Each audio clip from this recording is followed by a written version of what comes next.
기도하죠. 저희에게 구원을 베푸시는 고마우신 하나님 아버지, 이 새벽에 하루를 시작하면서 주님의 인도함을 받고 또 이렇게 하나님 앞에 기도하고 찬송하며 예배를 드릴 수 있는 여건에 복 주심을 감사합니다. 오늘은 종말의 징조라는 제목으로 재난의 징조를 살펴보려고 합니다. 이 예배를 통하여 하나님 홀로 영광 받으시고 저희에게는 깨달음과 복과 은혜의 시간이 되게 하여 주옵소서. 예수님 이름으로 기도하였습니다. 아멘. 오늘은 마태복음 24장입니다. 그리고 우리가 본문을 말씀으로 삼은 것은 24장 3절에서 14절까지로 오늘의 말씀의 제목은 종말의 징조. 한번 또 따라서 합시다. 제목이라도 우리가 기억을 더 해야 하니까 종말의 징조. 네, 종말의 징조입니다. 몇 절별로 24장이 어떻게 구성되어 있는가 살펴보면 1, 2절은 진실로 이르노니 돌 하나도 돌 위에 남지 않고 다 무너뜨리리라 라고 성전이 무너질 것을 예고하고 있어요. 그리고 14절까지는 오늘 우리가 본문 삼은 재난의 징조를 말씀하고 계시고, 그리고 24절까지는 특히 여기 21절에 보면 이는 그때에 큰 환난이 있겠습니다. 창세로부터 지금까지 이런 환난이 없었고 후에도 없으리라 라고 가장 큰 환난에 대해서 이렇게 말씀을 하고 있어요. 그리고 29절에서 31절에는 인자가 오는 것을 본다고 말하고 있고, 그래서 또 거기 32절에서 끝절 마지막 저 50 우리가 1절까지 읽었는데 거기 보면 무화과 나무에 대해서 비유를 들어서 우리에게 교훈을 가르치고 있어요. 그 가지가 연하여지고 잎사귀를 대면 여름이 가까웠네 이렇게 우리가 깨닫잖아요. 그러면서 무화과 나무 비유에 대해서 우리한테 배우라고 이렇게 말씀을 하고 있습니다. 그러면 우리가 알아두면 유익한 거 몇 가지만 살펴보면은 9절에서 14절을 읽다 보니까 거기 보면 믿는 자들에게도 내분이 생겨가지고 서로 막 고발하고 학대하고 막 다투고 또 거짓 선지자가 나타나 횡행하여서 사랑이 식어갈 것인데, 여기 13절에 보면 이렇게 말해요. 그러나 이런 어려움 속에서도 끝까지 견디는 자, 참고 인내하는 자가 무엇을 얻는다고요? 구원을 얻는다라고 이렇게 말하고 있습니다. 그래서 구원 얻기 위해서는 우리가 끝까지 견디하는데, 이게 우리가 믿다 보면 주변에 참 아쉬운 게 많아요. 옛날에 영광교에서 저녁 설교하다가 이제 이름은 안 밝혀야지, 이렇게 딴 사람 보면 안 되니까 그 피아노 치던 권사님이 안 나와. 개인적으로 좀 마음 상해가지고 그때 마음이 참 내가 울음이 나오더라고요. 우리 하나님은 빨리 돌아오기를 기다리고 밤새 문 열어놓고 기다리는데 근데 그분한테 그랬어요. 사람 보지 마라. 사람은 무시하고 하나님만 바라보고 누가 잘했나 모르지만 나는 일단은 교회에 나오는 거 하나님을 경외하고 우리가 하나님을 잘 믿고, 이 말씀을 보니까 생각나요. 아무리 그동안 50평생을 잘 믿었으면 못해요. 70평생을 잘 믿었으면 못해. 마지막 주님 우리가 마지막 때에 배신하거나 주님을 멀리해버리고 지금 1200명이 6천만 명으로 1200만이 6천만으로 우리 성도수가 줄었다고, 1200만 명이 600만 명으로 줄었다고 했잖아요. 그럼 교회 안 나가는 사람이 많단 말이에요. 코로나 이 핑계대고. 그래서 우리는 중요한 건 구원 얻기 위해서는 끝까지 참고 견뎌야 한다, 이 말이 나와서 이 중요한 말이어서 한 번 더 새겨보려고 정해봤습니다. 그리고 36절에 보면 그날과 그 시에 대해서, 우리 주님이 오시는 그날과 그 시에 대해서 언급하는데, 그러나 그날과 그때는 아무도 모른대요. 하늘의 천사도 모르고 그리고 아들도 모르고 오직 누구만 안다? 아버지만 안대요. 오직 우리 아버지 하나님 한 분만 안다. 천사도 모르고 아들도 모른다고 이렇게 말합니다. 여기에서 그날은 재림의 날, 심판의 날을 말하는데, 우리가 재림의 시기를 알라고 하지 말고 재림이 아무 때나 언제 닥친다 할지라도 우리는 맞을 준비를 하면서, 그래서 전쟁도 평소에 준비하는 그런 사람이 이긴다고 그러잖아요. 그래서 우리는 늘 주님이 오시는 그날도, 재림의 날도, 심판의 날도 우리는 언제 올지 모르니까 천사와 아들도 모르고 오직 아버지만 아는데 우리가 어떻게 압니까? 그러니까 우리는 오직 그날이 오늘 밤이 될지 내일이 될지 우리가 평생에 살면서 맞을지 어쩔지 모르는 그 날을 우리는 준비하면서 사는 것이 성도의 바람직한 자세 아닌가라고 생각이 됩니다. 그래서 베드로전서 4장 7절에서도 만물의 마지막이 가까이 왔으니 뭐라고 그래요? 그러므로 너희는 정신을 차리고 근신하여 기도하라고 말하지요. 우리는 이렇게 만물이 마지막이 가까이 왔다. 우리 재림의 날이 종말이 가까이 왔는데 언젠가 모르니까 정신 차리고 기도하다. 경성하여 깨어 기도하라고 그러죠. 그다음 마지막 42절에서는 그러므로 깨어 있으라. 어느 날에 너희 주가 임하는지 너희가 알지 못한다라고 합니다. 여기서 깨어 있으라는 그 헬라어로는 그레고레오라고 원래 잠에서 깨어 있다라는 뜻인데 다른 말로 말하면은 철저히 주의를 기울인다. 철저히 대비하라. 이런 의미로 썼다고 그래요. 깨어있으라 이 말은 잠에서 깨어있다는 의미도 있지만 우리가 평소에 철저히 주의를 기울이고 대비하면서 살아라 라는 말씀으로 이해하면 될 것 같습니다. 그럼 우리가 함께 읽었던 4장 중에서 3절에서 14절 말씀 가지고 종말의 징조라는 제목을 가지고 한번 말씀을 살펴보지요. 종말이란 커다란 의미를 부여하는데 본문은 종말의 징조에 관해서 우리 주님께서 우리에게 가르치고 있어요. 저도 이 말씀 준비하면서 이렇게 여기 말씀을 통해서 내가 이런 말씀이 여기에 있었구나 하는 걸 느껴지고 너무 좋더라고요.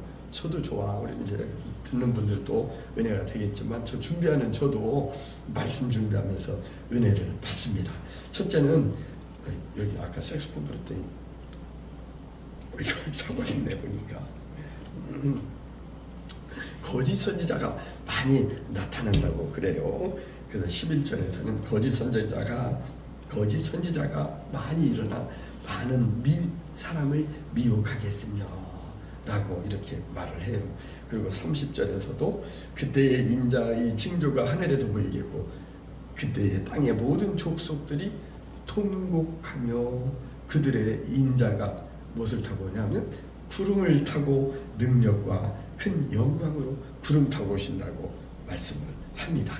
종말에 두드러진 특징 중에 하나로서 거짓 선지자들이 많이 일어난대요. 우리 잘 알잖아요. 원장님 우리도 거짓 선지자들이. 그래서 내가 예수다 하는 사람이 예수가 뭐 몇 명이라고 하는데 엄청 많아 보면은 그게요. 이단 연구하는데 보면은 그 예수님이 한 사람이 아니야. 거짓 선지자가요. 우리 주님은 사기꾼들의 미혹을 받지 않도록 각별히 주의를 하라고 경고하고 있습니다. 그래서 거짓 선지자들은 교회 밖에서뿐만 아니라 교회 안에까지 침투해갖고 활동하며 그 세를 넓혀가요. 그래서 여기 요한계시록 14장 1절에 보면 어린 양이 시온산에서 서 있고 그와 함께 사람 숫자가 14만 4천이 있는데 서 있는데 그들의 이마에는 어린 양의 이름과 그 아버지의 이름을 쓴 것이 있더라 라는 그 말씀 중에 14만 4천 명이 나오는 이 인원을 예를 들어서 금방 주님 오실 것처럼 분위기를 만들고 14만 4천이 채워지기 전에 빨리 당신이 그 속에 들어가야 한다라고 긴박감을 조성하면서 막 이렇게 그 분위기를 그 불안감을 조성하기까지 하고 임박한 주님의 재림을 강조하는 거짓 선지자들이 그 시대에도 있었고 오늘날도 있어요. 그 보면은 그 교회에서 너무나 주님의 임박을 막 금방 오늘 밤이라도 올 것처럼 하는 것이 어떤 때는 조금 조심스럽게 들릴 때가 있어요. 그게 우리 성경에는 임박을 했는데 만물의 마지막이 가까이 왔는데 그날과 그 시는 모르기 때문에 늘 대비하고 준비하고 깨어 기도로 준비하라고 했잖아요. 그래서 우리는 금방 온다고 하는 그 거짓 선지자들도 있단 말이에요. 그런데 현혹되거나 속지 마라. 그래가지고 못된 사람들은 어떻게 때로는 재산을 정리해갖고 헌금하게 만드는 그 이제 물론 본인이 알아서 하겠지만 그런 경우도 있고 하는 것 같아요. 그런 거 많이 보지는 못했어요. 저는 근데 이제 그 헌금하면 복 받는 것이죠. 제가 옛날에 군산에 그 어떤 분이 정말 자기 집을 팔았나 어쩐다 해서 헌금을 드렸는데 나중에 더 큰 복을 받았다. 그런 얘기도 하대요. 근데 그런 건 조금 조심스럽기는 한 것 같아요. 예. 저는 저희 경우는 그런 과대한 헌금을 바치거나 할 때는 한 번은 확인하고 싶어요. 본인 혼자 결정해서 내는 건지 가족 간에 상의해서 의사결정을 하고 내는 건지. 왜냐면 가정이 파탄되면 안 되거든요. 이 말이 나오니까 또 잠깐 우리 건물에 있는 어느 한 목사님이 그 얘기를 하더라고요. 교회 헌금도 누가 11조를 냈는데 원고에 없는 얘기인데 죄송하지만 같은 맥락이 같아서 그 남편이 쫓아와가지고 자기 와이프가 낸 11조를 내둘라고 해서 당회를 해가지고 결정해서 내줬다고 하더라고요. 그런 경우도 있었다고 하더라고요. 왜냐면 부인이 혼자 너무 신앙심이 좋고 막 하면서 헌금도 철저히 11조를 한 거야. 근데 남편은 내가 버는 돈 내 돈인데 내 허락 없이 임으로 혼자 낸 거니까 나는 그거 돌려받겠다 해가지고 시끄럽게 하니까 교회 와서 난 그런 얘기는 처음 들었어요. 그 목사님한테. 근데 그런 경우도 있었대요. 그렇다고 그래서 헌금 함부로 받는 거 그거 참 조심스럽다.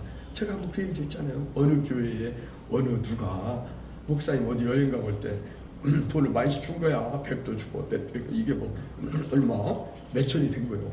그걸 당에다가 목사님한테 돌라니까 그 돈이 어디 있어요? 다 썼는데. 그러니까 당에다 돌라고 요구했던 그런 사례도 있었어요.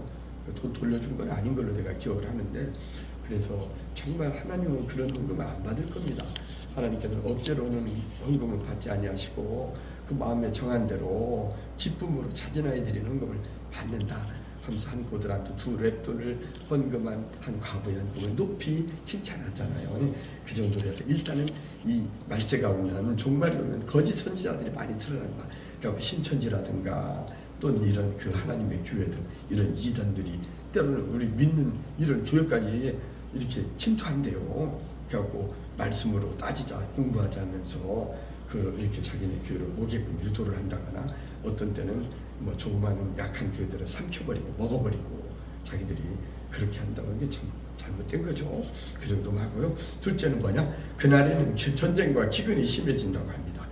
인류는 그러니까 종말이 오면 지금 전쟁이 많이 일어나고 있잖아요. 지금도 현재 전쟁 중에 있고 기근이 또 심하대요. 지금까지 수없이 많은 전쟁들을 우리가 인류 역사를 돌이켜볼 때 많은 전쟁이 있었는데 지금도 저도 이제 인터넷 찾아봤어요. 오랜만에 22년 3월 이후 러시아와 우크라이나가 전쟁을 치르고 있고 또 지난해 23년 작년 10월 7일 날 하마스가 이스라엘을 상대로 대규모 침공을 해서 공격하여 가지고 생긴 하마스와 이스라엘 간의 전쟁도 언제 종식될지 모른대요. 어제 TV에서도 그런 것 같아요.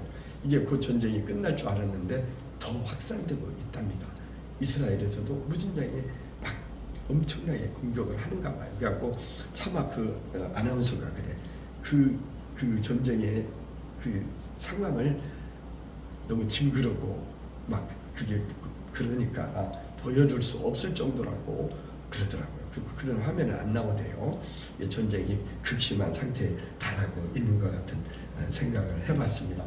이스라엘과 하마스의 전쟁의 원인은 이번에 하마스가 이스라엘식 로켓 미사일로 먼저 선제 공격을 해서 이스라엘이 팔레스타인을 공격하고 일어난 전쟁이라고 이렇게 되어 있더라고요. 종말의 징조는 한마디로 나라 간의 전쟁과 또 심각한 기근으로 많은 사람이 죽게 되는 것이 종말의 징조.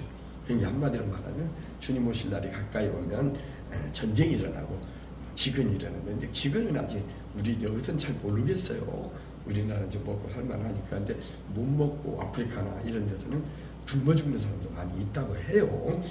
우리는 언제 오실지 모르는 주님의 재림을 소망 삼고 기도로 준비하면서 믿음을 잃지 말고 살아가야 하겠습니다. 그래서 찬송가 176장이 생각나대요. 주 어느 때에 다시 오실는지. 이 찬송은 마태복음 24장 41절 2절 오늘 우리 같이 읽었던 이 성경 말씀을 근거로 해서 그러므로 깨어있으라 이 말씀을 토대로 해가지고 페니 제이 크로스비 유명하잖아요. 이분이 뭐 6,000곡인가 몇천 곡을 많이 지은 사람이에요. 그런데 이분이 지은 찬송 중에 아주 은혜로운 곡들이 많지요. 아무래도 많이 졌으니까 우리 같이 한번 불러보면 어떨까 싶네요. 176장 1절만 불러줘.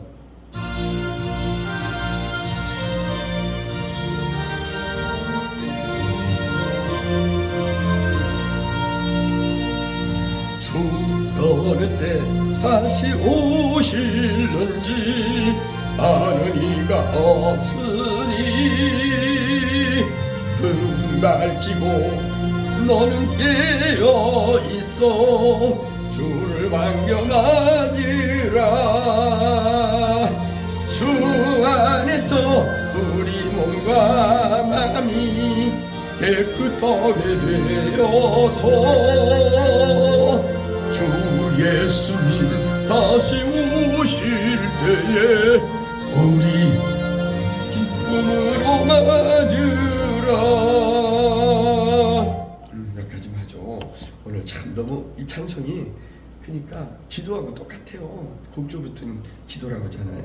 여기 보니까도 뭐라고 그래요? 언제 오실지 모르는 주님, 아는 이가 없다.